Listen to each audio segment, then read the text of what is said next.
Hello everyone, welcome back to Himachal success book. आज हम discuss करेंगे 14 दिसंबर 2021 के करंट अफेयर्स। सबसे पहले हम हिमाचल प्रदेश के करंट अफेयर डिस्कस करेंगे, उसके बाद कुछ इंपॉर्टेंट नेशनल और इंटरनेशनल करंट अफेयर डिस्कस करेंगे। स्टार्ट करते हैं discussion. First question is, what is the sex ratio at birth in Himachal Pradesh as per national family health survey 5 data. राष्ट्रीय परिवार स्वास्थ्य सर्वेक्षण 5 के आंकड़ों के अनुसार हिमाचल प्रदेश में जन्म के समय लिंग अनुपात क्या है। तो कितना है ये लिंग अनुपात जन्म के समय हिमाचल प्रदेश में? तो ये है 875। ऑप्शन ए करेक्ट आंसर है। देखिए, हाल ही में नेशनल फैमिली हेल्थ सर्वे 5 के आंकड़े रिलीज किए गए, इसके डाटा रिलीज किए गए। तो जो नेशनल फैमिली हेल्थ सर्वे 5 है, इसे दो फेजेज में कंडक्ट किया गया था।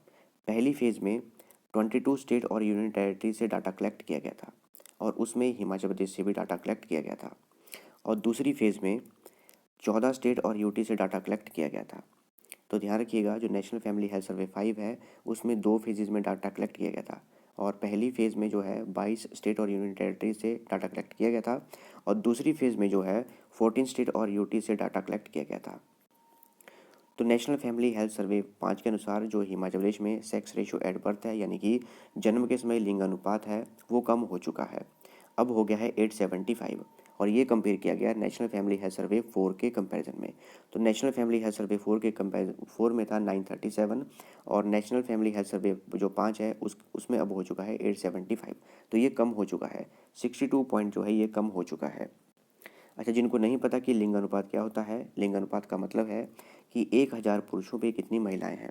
तो जो जन्म के समय लिंग अनुपात की बात की जा रही है, तो जन्म के समय जो 1000 जितने बेबी बॉय पैदा हुए हैं, तो उन पर कितनी बेबी गर्ल्स हैं। तो इसमें जो हिमाचल प्रदेश का जो जन्म के समय लिंग अनुपात है वो कम हो चुका है। इसके अलावा कौन कौन से ऐसे और राज्य और यूनियन टेरिटरीज है जिनका भी कम हो चुका है, यानी कि जिनका 900 से भी कम है, वो है गोवा, हरियाणा, राजस्थान, तमिलनाडु, दादर नगर हवेली और दमन एंड दीव। इनका भी 900 से कम है। इसके अलावा अगर हम ये देखें कि अर्बन एरिया में कितना है, रूरल एरिया में कितना है, तो नेशनल फैमिली हेल्थ सर्वे 5 के अकॉर्डिंग जो टोटल है वो 875 है, अर्बन में है 843 और रूरल में है 880। और नेशनल फैमिली हेल्थ सर्वे 4 में जो सेक्स रेशियो एट बर्थ थी हिमाचल प्रदेश में वो थी 937। यहाँ पर देखिए, ये पूरा इंडिया का मैप है। इसमें इंडिया में जितने भी स्टेट और यूटीज़ हैं उनको ब्राउन, लाइट ब्राउन और येलो, लाइट ग्रीन और डार्क ग्रीन इन कलर से डिकोड किया गया है। इनमें जो डार्क ब्राउन कलर में है, इनमें उन राज्य और उन केंद्र शासित प्रदेशों को रखा गया है जिनमें जो सेक्स रेशियो एट बर्थ है वो 900 से भी कम है, जैसे कि हिमाचल प्रदेश, हरियाणा, राजस्थान, गोवा, तमिलनाडु, इनको रखा गया है। और जो डार्क ग्रीन है उनमें उनको रखा गया है जिनमें जो सेक्स रेशियो एट बर्थ है वो 1000 से भी ज़्यादा है। Next is, what is the sex ratio of total population in Himachal Pradesh as per National Family Health Survey 5 data. राष्ट्रीय परिवार स्वास्थ्य सर्वेक्षण 5 के आंकड़ों के अनुसार हिमाचल प्रदेश में कुल जनसंख्या का लिंग अनुपात कितना है।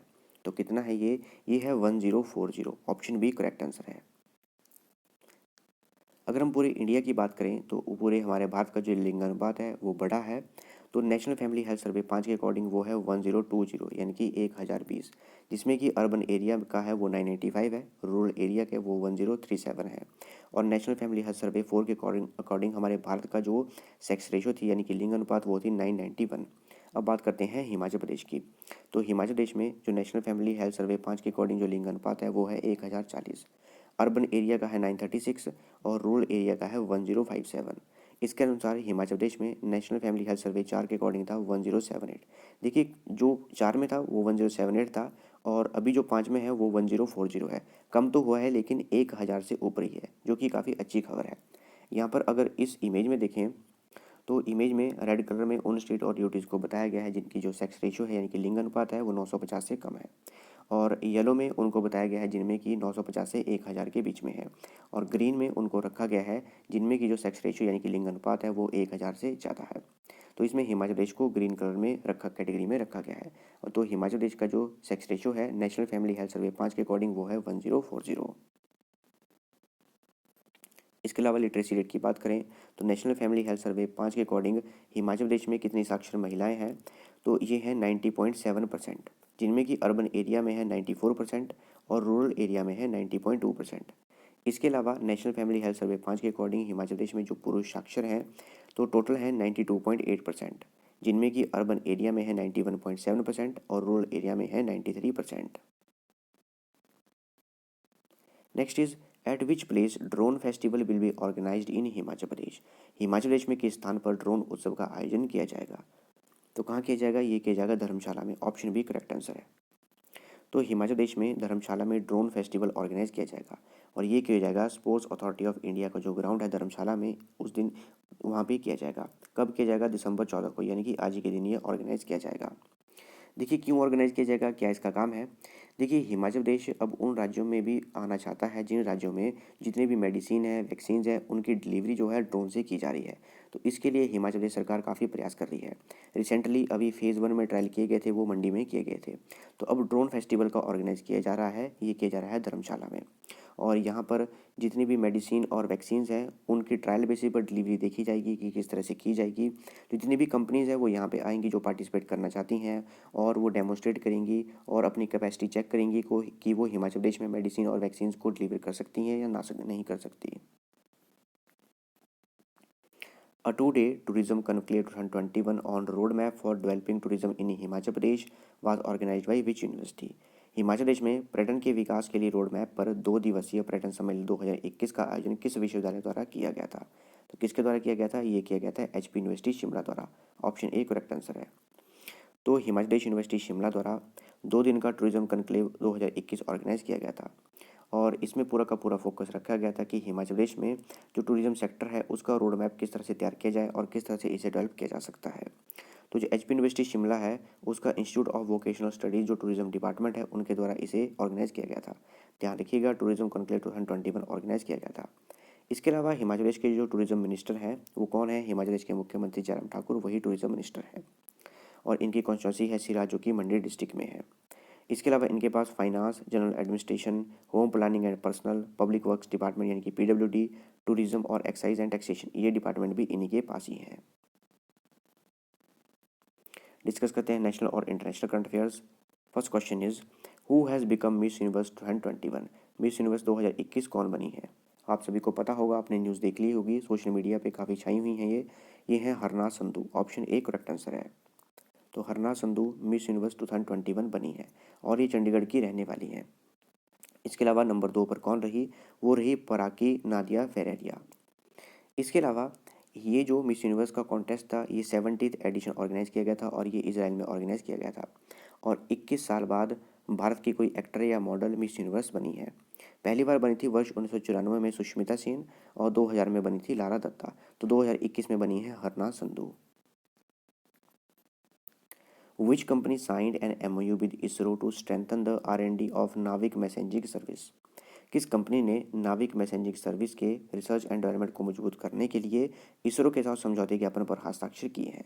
किसने किए हैं? ये किए हैं ओप्पो इंडिया ने, यानी कि जो ओप्पो कंपनी है उसकी जो इंडियन आर्म है उनके द्वारा ये MOU साइन किया गया है। तो ओप्पो की जो इंडियन आर्म है उनके द्वारा इंडियन स्पेस रिसर्च ऑर्गेनाइजेशन यानी कि इसरो के साथ एक एग्रीमेंट साइन किया गया है ताकि जो नाविक मैसेजिंग सर्विस है उसकी रिसर्च एंड डेवलपमेंट पर कार्य किया जा सके।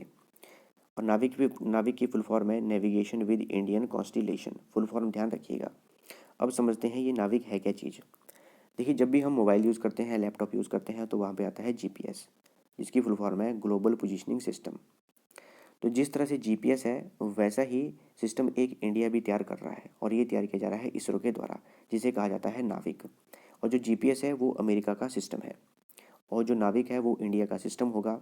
और इससे क्या होगा, जो हमारी पोजीशन है, नेविगेशन है और टाइमिंग है वो सारी की सारी एक्यूरेट आएगी हमारी इंडिया की मेन लैंड के ऊपर। इंडिया का है तो इंडिया पे पूरा का पूरा इसमें फोकस रखा गया है।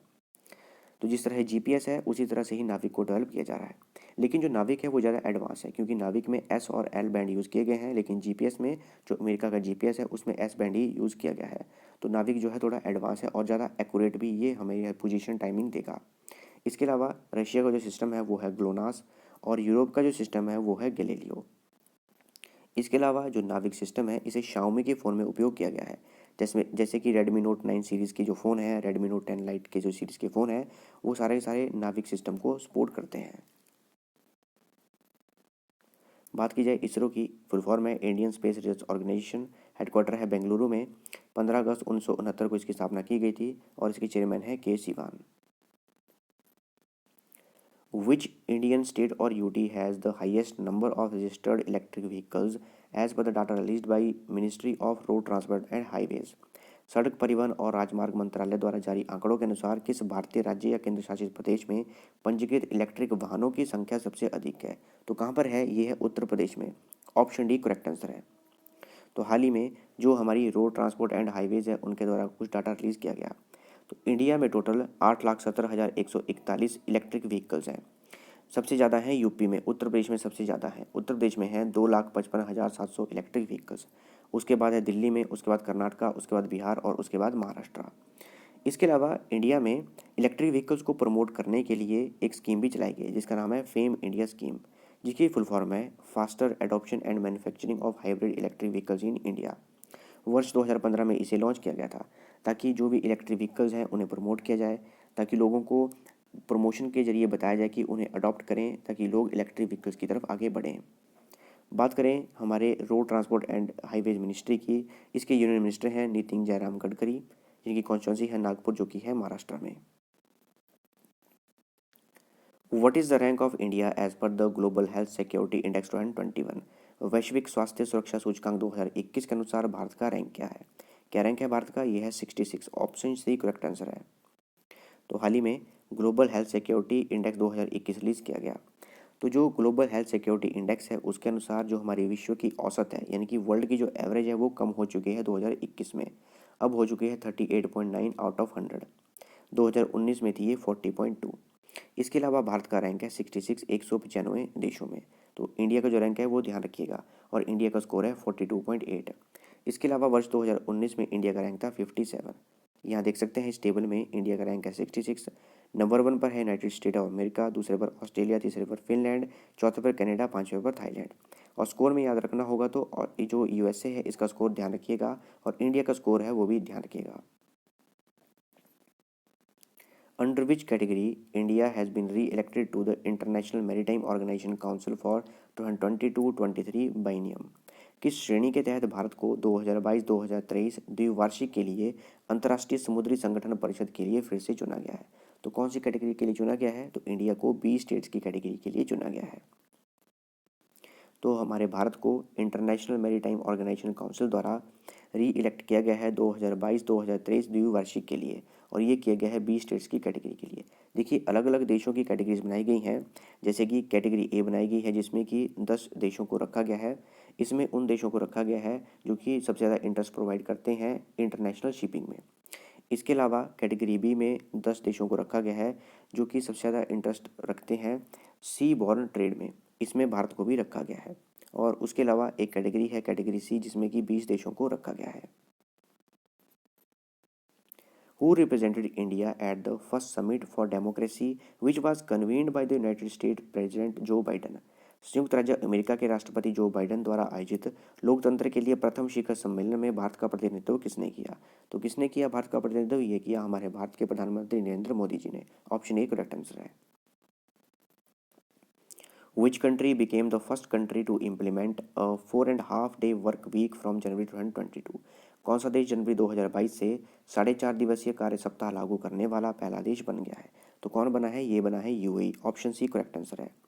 तो यूएई यानी कि यूनाइटेड अरब एमिरेट्स, ये विश्व का पहला ऐसा देश बन गया है जिन्होंने कि 4.5 डे वर्क वीक जारी किया है, और ये 1 जनवरी 2022 से लॉन्च कर दिया जाएगा, मतलब उस दिन से ये शुरू हो जाएगा।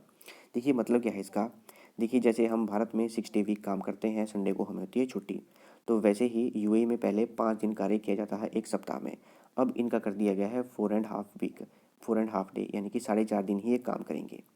तो इंडिया में भी जल्दी से जल्दी ऐसा सिस्टम आना चाहिए, खासकर हिमाचल प्रदेश में, ताकि हम लोगों को यानी कि जितने भी एम्प्लॉयज़ हैं उनको और राहत मिले। बात करें यूएई की, यूएई की कैपिटल है आबू धाबी और करेंसी है यूएई दिरहम। अगर मैप में देखें यहाँ पर देखिए ये हमारा इंडिया और ये है UAE. Next is which bank has partnered with NPCI Bharat bill limited to launch doorstep bill payment services? Doorstep bill भुगतान सेवा शुरू करने के लिए किस बैंक ने NPCI Bharat bill pay limited के साथ भागीदारी की है? किसने की है? ये की है इंडिया पोस्ट पेमेंट्स बैंक ने। तो इंडिया पोस्ट पेमेंट्स बैंक ने NPCI Bharat bill pay limited के साथ एक भागीदारी की है, पार्टनरशिप की है, ताकि वो door step bill payment service launch कर सके। Who has been awarded the 2021 DST ICTP IMU Ramanujan prize for young mathematicians from developing countries? विकासशील देशों के युवा गणितज्ञों के लिए 2021 DST ICTP IMU रामानुजन पुरस्कार से किसे सम्मानित किया गया है? तो कौन है ये है Neena Gupta. Option B correct answer है। कोलकाता की ये रहने वाली हैं। Who was appointed as the executive director of United Nations International Children's Emergency Fund, that is UNICEF? तो यूनिसेफ के कार्यकारी निदेशक के रूप में किसे नियुक्त किया गया है? किसे नियुक्त किया गया है? ये किया गया है Catherine Russell. Option D correct answer है। तो यूनाइटेड नेशन के जो सेक्रेटरी जनरल हैं एंटोनियो गुटेरेस, इनके द्वारा कैथरीन रसल को एग्जीक्यूटिव डायरेक्टर बनाया गया है United Nation International Children Emergency Fund, जिसे कि शॉर्ट फॉर्म में कहते हैं यूनिसेफ। बात करें यूनिसेफ की, 11 दिसंबर 1946 को इसकी स्थापना की गई थी। हेडक्वार्टर है न्यूयॉर्क में। इसके अलावा भारत के जो रिप्रेजेंटेटिव हैं यूनिसेफ में वो हैं doctor Yasim Ali Haq. Who has won the FIDE world chess championship 2021 for the 5th consecutive time? लगातार 5वीं बार FIDE वर्ल्ड चेस चैंपियनशिप 2021 किसने जीती है? किसने जीती है? ये जीती है माग्नस कार्लसन ने। माग्नस कार्लसन ये नॉर्वे के हैं और इन्होंने लगातार पाँचवीं बार FIDE वर्ल्ड चेस चैंपियनशिप जीती है। और इस बार जो 2021 की है ये भी इन्होंने ही जीती है। ये थी हमारी डिस्कशन। और अगर आपको इस सेशन की PDF चाहिए तो आप टेलीग्राम चैनल से ले सकते हैं। टेलीग्राम पे सर्च कीजिए हिमाचल सक्सेस बुक और वहाँ से आप इस सेशन की PDF प्राप्त कर सकते हैं। मिलते हैं नेक्स्ट डिस्कशन में। Thanks for watching video. Do like share and subscribe my channel.